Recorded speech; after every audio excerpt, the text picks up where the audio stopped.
আসসালামু আলাইকুম। চলেন হাত নিয়ে একটু গবেষণা করি। এই হাতের তো অনেকগুলো অংশ থাকে, আমরা কি সবগুলো জানি কোন অংশকে ইংরেজিতে কি বলে? এই পুরাটাকে তো হাত বলে বাংলায়, ইংরেজিতে বলে হ্যান্ড। এইটা তো আমরা সবাই জানি। আর এই যেগুলো দেখা যাচ্ছে এগুলো কি? ফিঙ্গার।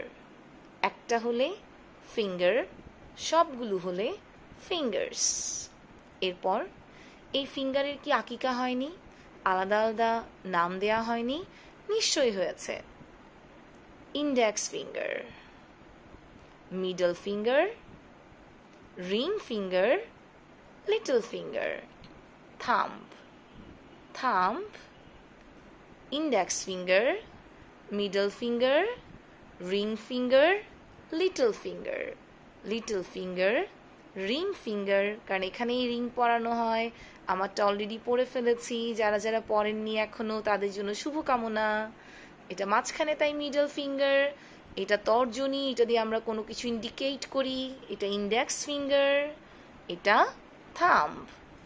আর হাতের যে মাঝখানের অংশটা আমি লিখে দিয়েছি পাম, এটাকে আমরা কি বলি? পাম বলি। এরপর এই অংশটা অনেকেরই পরিচিত, এই অংশটাকে আমরা রিস্ট বলি। পাম, রিস্ট। এরপর এই যে হাতে ছোট ছোট গিঁটগুলো আছে, তাই না? এই যে এখানে আছে, এখানে আছে, এখানে আছে, এগুলোকে আমরা কি বলবো? এগুলোকে আমরা নাকল বলবো। Nakol, KNUCKLE, KNUCKLE, Nakol.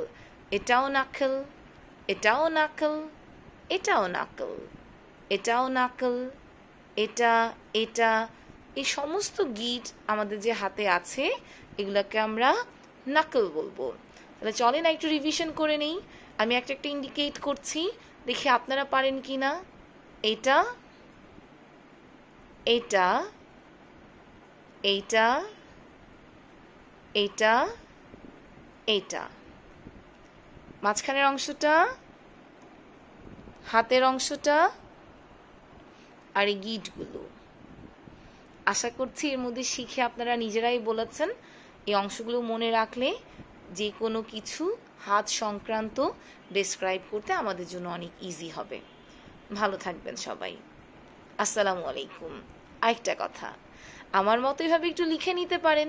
যদি মনে হয় প্রথম দিকে কঠিন লাগছে, তাহলে এরকম যদি লেখা থাকে বাচ্চাদেরকে বোঝাতে কিংবা নিজেরাও মনে রাখতে আর কঠিন হবে বলে মনে হয় না। চেষ্টা করতে পারেন। ভালো থাকবেন সবাই।